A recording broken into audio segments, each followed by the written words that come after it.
Si notre Dieu et Père, on vient devant vous avec reconnaissance pour le temps qu'on peut mettre à part pour enseigner la parole, pour étudier votre parole et pour vous ressembler davantage. On veut vous demander d'ouvrir nos esprits, de bénir la lecture et la prédication dans les minutes qui viennent. Merci pour l'Église ici à Renaissance. Merci pour tous ceux qui sont ici. Et on veut vous demander particulièrement de vous faire connaître comme le Sauveur de chacun de nous. Amen.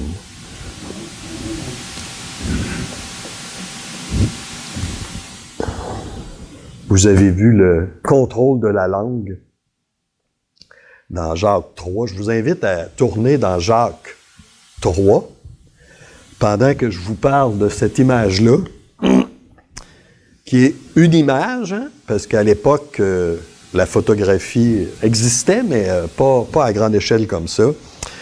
C'est une image de la catastrophe de l'incendie de Chicago, qui est arrivé en 1871.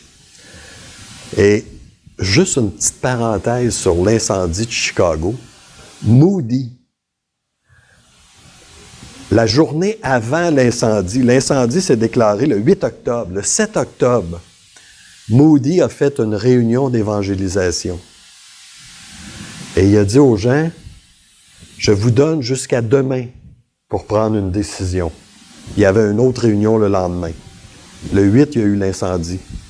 Plusieurs de ceux qui étaient dans la salle sont décédés. Et Moody a dit, jamais plus je vais donner 24 heures. Il dit, les gens n'ont pas 24 heures. Ça, c'est une parenthèse. Mais l'incendie de Chicago a duré 3 jours. Et on pense, quand je dis on, pas moi, mais les historiens pensent que ça se serait déclaré dans une étable, parce que Chicago ne ressemblait pas à Chicago d'aujourd'hui. Il y avait des étables dans la ville, et une vache aurait rué sur une lampe à l'huile, qui aurait mis le feu à sa botte de foin, et éventuellement, ça l'a abîmé, on va dire, je ne sais pas comment le dire, mais écoutez, 2000 acres carrés ont été détruits. 6 km par 1 km qui a été détruit. Une vache qui a accroché une petite lampe et le feu s'est répandu et a détruit 17 500 bâtiments. 222 millions de dollars en 1871. Des 300 000 habitants qui vivaient à Chicago à l'époque, 100 000 se sont retrouvés sans logement. Pourquoi parler de l'incendie de Chicago? Parce que dans notre texte aujourd'hui, dans Jacques 3, la langue est comparée à un feu.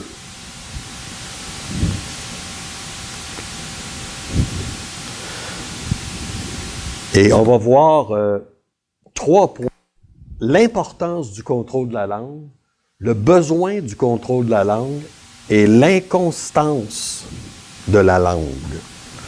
On va voir ces 3 points-là dans le texte de Jacques. Et on va lire les versets au fur et à mesure que les points apparaissent. Donc, Jacques 3, je vous invite à lire les versets 1 et 2. Et l'objectif du message ce matin, bien sûr que c'est une bonne idée de tenir sa langue, d'user de notre langue pour les bonnes choses. Ça, c'est le deuxième objectif. Le premier objectif, c'est de ressembler à Jésus-Christ. Vous savez, la langue,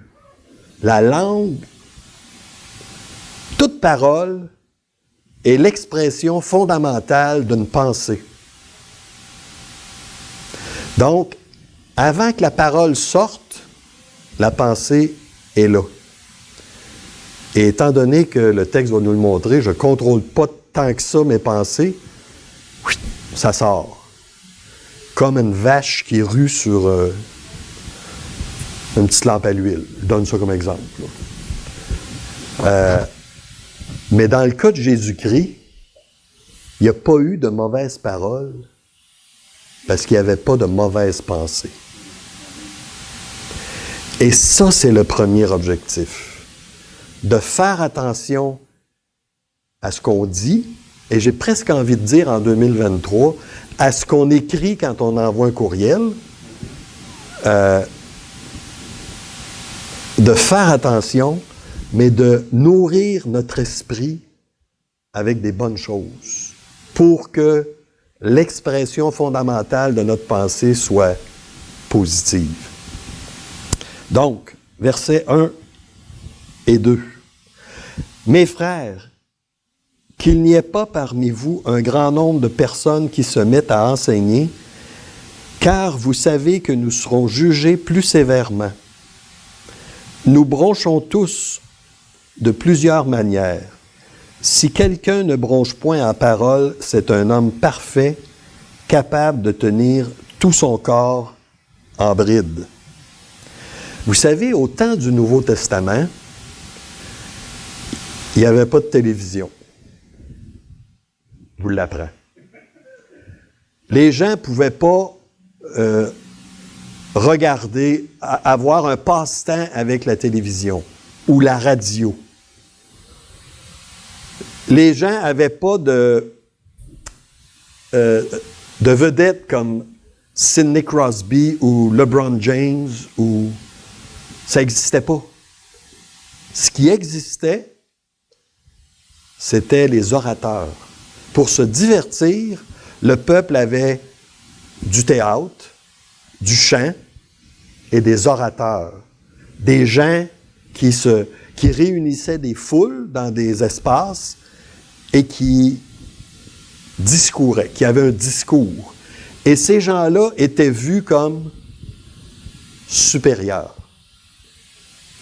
Donc, Jacques dit qu'il n'y ait pas parmi vous un grand nombre de personnes qui se mettent à enseigner, car vous savez que nous serons jugés plus sévèrement.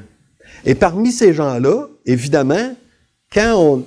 Moi, je ne le sais pas parce que je n'ai jamais été très, très haut, heureusement. J'ai toujours été ordinaire. Mais il y a le danger de la vanité, de se gonfler qui apparaît. Ces orateurs-là étaient des vedettes, étaient des gens qui étaient adulés. Et Jacques dit, faites attention. Parce qu'avec le christianisme, de venir en avant dans les églises, d'exposer la parole de Dieu, devenait accessible. C'était plus seulement les grands orateurs, mais comme aujourd'hui, les frères ordinaires. Et on est tous des frères ordinaires en passant. Là. Les frères extraordinaires, il n'y en a pas. Bon. Les frères ordinaires pouvaient venir en avant et il y avait le danger de se gonfler, d'utiliser le moyen de la tribune pour se gonfler. Donc Jacques dit, faites attention à ça. Ce que Jacques dit, j'ai de la misère à le lire, ce que Jacques craint n'est pas qu'il y ait beaucoup de docteurs de la loi, mais beaucoup de chrétiens qui, par orgueil, agissent en docteurs. Donc, c'est ça l'idée que Jacques craint au début. Et l'évidence du contrôle. Nous bronchons tous de plusieurs manières. C'est un universel positif. La Bible utilise parfois un universel négatif. Nul ne vient au Père que par moi. Nul. C'est un universel négatif. Il n'y a personne qui peut aller à Dieu sans passer par Jésus-Christ. Personne. Avec un S. Ici, l'universel positif, c'est nous tous. Nous tous. Nous bronchons tous de plusieurs manières. Il n'y a personne qui peut dire « Moi, ça ne m'arrive pas ». Je pourrais décrocher du message parce que ça ne me concerne pas. La question n'est pas de savoir si on bronche ou si on pêche. Crampon va traduire « Nous pêchons tous en beaucoup de choses ». La question n'est pas de savoir si on est inclus dans le groupe. On est automatiquement inclus. Nous bronchons tous de différentes façons. Ça nous arrive tous de tomber.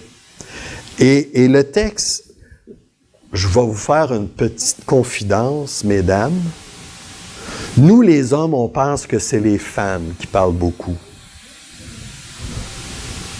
Le texte, il dit,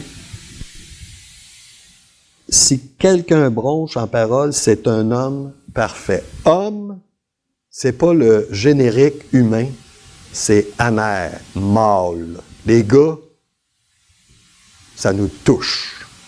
Et je peux vous le dire, on fait partie du groupe de commérage, de mamère. Je ne sais pas comment tu vas traduire ça, Janice, mais en français, c'est très clair.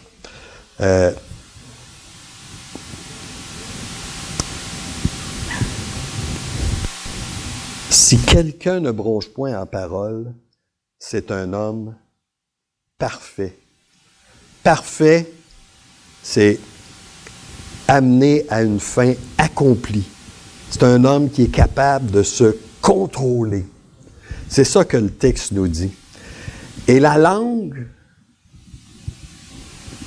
elle est derrière une cage qu'on appelle des dents. Et il y a un petit mur plus loin que la cage qu'on appelle la bouche pour préserver la langue.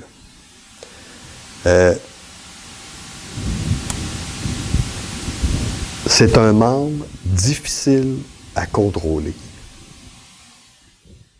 Et quand on dit que l'homme est capable de contrôler tout son corps, il n'est pas question des pieds, puis des bras, puis des yeux. Il est question de l'âme. L'âme, c'est ce que nous sommes, ce qui nous anime. Si on est capable de contrôler notre âme, on contrôle notre personne, ce que nous sommes.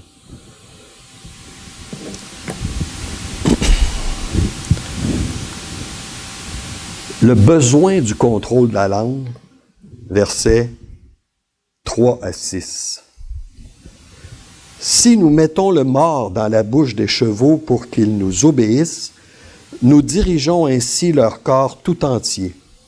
Voici, même les navires qui sont si grands et que poussent des vents impétueux sont dirigés par un très petit gouvernail au gré du pilote. De même, la langue est un petit membre et elle se vante de grandes choses. Voyez comme un petit feu qui embrase une grande forêt. La langue aussi est un feu, c'est le monde de l'iniquité. La langue est placée dans nos membres, souillant tout le corps et enflammant le cours de la vie, étant elle-même enflammée par la géhenne. Les effets d'une langue en contrôle. L'idée d'un petit objet qui contrôle de grandes choses. Dans les deux cas, ces images sont familières aux lecteurs. Ils comprennent bien ce que Jacques est en train de leur dire. Et c'est remarquable que le mors, je l'ai appris, je ne savais pas ça, là, je ne suis pas un spécialiste, mais le mors qui est dans la bouche des chevaux agit sur la langue du cheval et permet au cavalier de contrôler tout le cheval. Honnêtement, je ne suis pas embarqué souvent sur des chevaux. J'aime pas ça. Ça m'est arrivé 2 fois, mais je ne vous compterai pas la 2e fois. Ça a été la dernière. Je pense pas que ça va arriver encore. Mais je n'avais pas compris ça, moi, là, comment on contrôlait un cheval.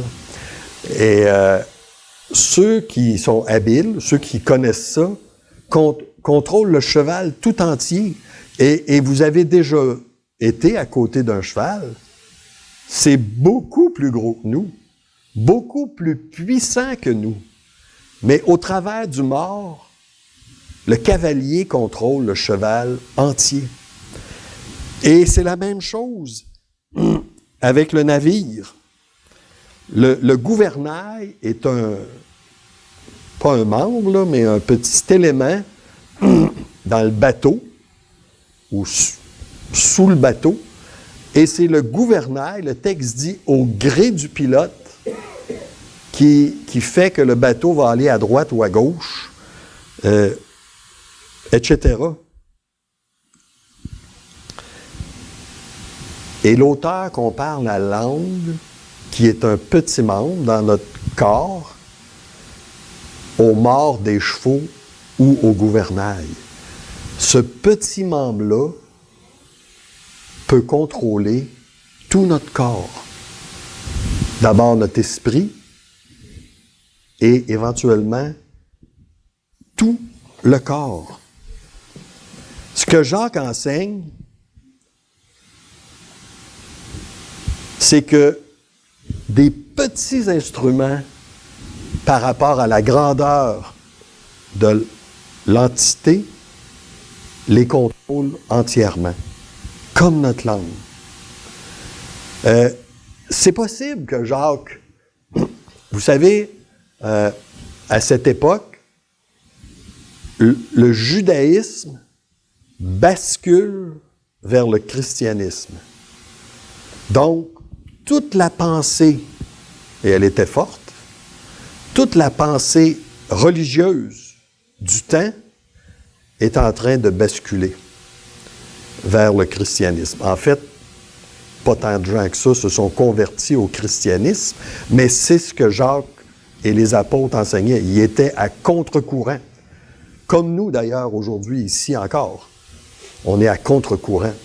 Et Jacques craint que quelques personnes, des judaïsants, viennent nuire à l'Évangile, au christianisme. Des petits membres qui vont faire que tout le bateau va dériver. Le dommage d'une langue incontrôlée. Ici, ça se corse. Au début des versets, c'est positif. Mais là, Jacques emploie « elles se vantent de grandes choses, comme un petit feu peut embraser une grande forêt. La langue aussi est un feu. » La langue se vante de grandes choses. Je vous raconte quelque chose. Je travaillais dans une imprimerie, comme directeur d'imprimerie, et j'avais la charge d'embaucher des gens, d'engager des gens. Et j'engage quelqu'un pour faire des épreuves couleurs. Et la personne me dit, et à cette il dit, « Je suis le Sidney Crosby des épreuves couleurs. » Wow! Je lui donne la chance de se reprendre. J'ai dit, « T'as déjà fait ça, des épreuves couleurs? » Il dit, « il me le répète, « Je suis le Sidney Crosby des épreuves couleurs. » Le monsieur, là, il se voyait très, très important. En fait, si je l'avais acheté au prix qu'il vaut et je l'aurais vendu au prix qu'il pense qu'il vaut, je serais riche. Parce qu'il n'était pas tout à fait le Sidney Crosby. Mais, vous voyez, notre langue peut dire des énormités en ce qui nous concerne. Et la Bible nous enseigne l'humilité. que la bouche d'un autre te loue. Soyons humbles. Mais c'est vrai que la langue, c'est vrai qu'on est capable facilement d'en rajouter.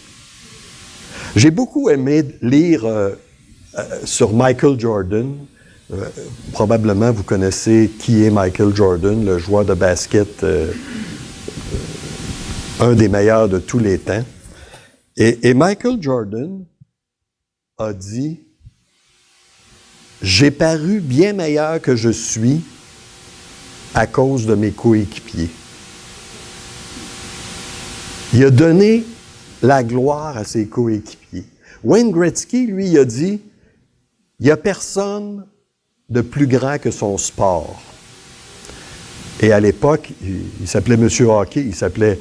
Mais lui-ci, c'est des grands noms comme ça ont prêché l'humilité. Or, nous qui sommes pas des grands noms, soyons humbles. Faisons attention de ne pas embraser une forêt.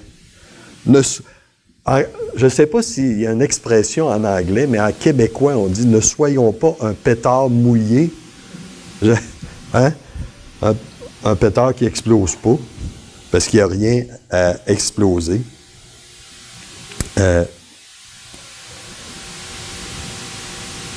Le potentiel de la langue est immense, immense, positivement et négativement. Le texte nous dit que c'est un monde d'iniquité. Et le monde d'iniquité dans notre corps, c'est justement la langue, qui peut être un aspect d'iniquité. Et souvenons-nous que nous avons à l'intérieur de nous-mêmes le Saint-Esprit. Et le Saint-Esprit ne nous encourage pas à dire des énormités. Le Saint-Esprit ne nous encourage pas à dire des faussetés, à se vanter, à dire qu'on est plus fin que tout le monde. Ça ne vient pas du Saint-Esprit. Et le texte va même jusqu'à dire que ça vient de la GN. Et les Juifs qui étaient là ont compris, ils comprenaient ce que ça voulait dire, la GN, qui est un lieu à l'extérieur de Jérusalem, une vallée où c'était une dompe. Je cherchais le mot en français. C'est ça, en français, c'est une dompe. On brûlait des corps, les meurtriers étaient enterrés là. Dans le livre des rois, on voit qu'à cette place-là, il y avait des sacrifices humains qui étaient faits. 2 Chroniques 28. Donc, c'était pas un compliment, là. La langue peut être à la source de mauvais mots. On est maître de ce qu'on pense, au service de ce qu'on dit, esclave de ce qu'on écrit.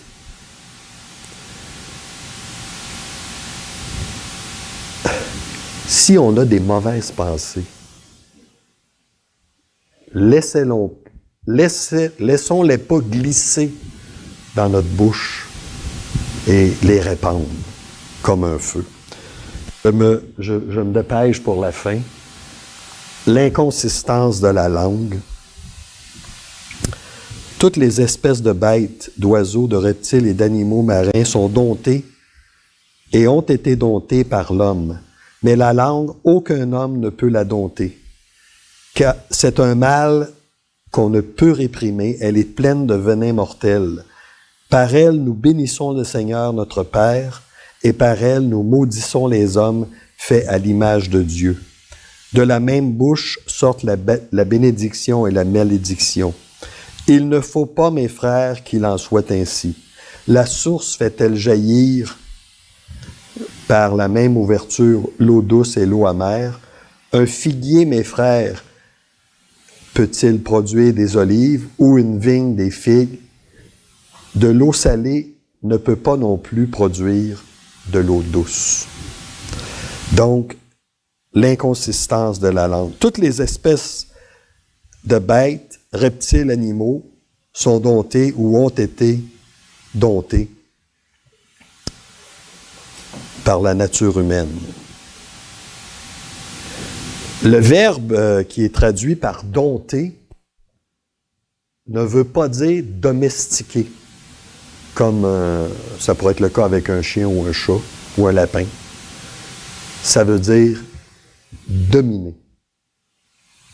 Toutes les espèces d'animaux, et le mot animaux, c'est pas non plus des chiens puis des chats, c'est des thériones, c'est des bêtes, sont dominées par l'homme. Comme Dieu l'a demandé dans le livre de la Genèse. Donc, Jacques fait le lien en disant, l'homme peut dominer sur une bonne partie de la création, mais n'est pas capable de dominer sur lui-même. Dominer, contrôler. Il n'est pas capable de se contrôler. L'homme contrôle ce qui est à l'extérieur de lui, mais a de la difficulté à contrôler ce qui est à l'intérieur de lui. Incapacité à dompter la langue. Pour ce qui est de notre langue, elle est plus coriace que ces animaux. L'homme ne peut pas la dompter lui-même. Et à la fin, Jacques donne 3 exemples d'inconsistance. La source d'eau, qui fait jaillir par la même ouverture de l'eau douce et de l'eau amère. Ça se peut pas. C'est un paradoxe. Et on pense à notre langue. On ne peut pas en même temps servir Dieu avec notre langue et être au service de l'ennemi par notre langue. C'est un paradoxe. Un figuier, mes frères, peut-il produire des olives ou une vigne des figues? Écoutez, je ne sais pas qu'est-ce qu'ils sont rendus à faire en écologie, là, mais, et en botanique, mais c'est là aussi une inconsistance. Et la même chose avec de l'eau salée ne peut pas non plus produire de l'eau douce. C'est une inconsistance. Et nous, en tant que chrétiens,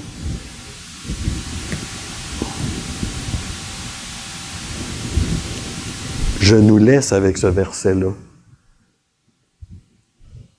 Il y a du reflet. Hein? Celui qui veille sur sa bouche et sur sa langue préserve son âme des angoisses. Souvenons-nous, frères et sœurs, du Seigneur Jésus. Des gens qui sont allés tenter de le prendre par des paroles. Aucun n'a été capable. Jamais homme n'a parlé comme cet homme.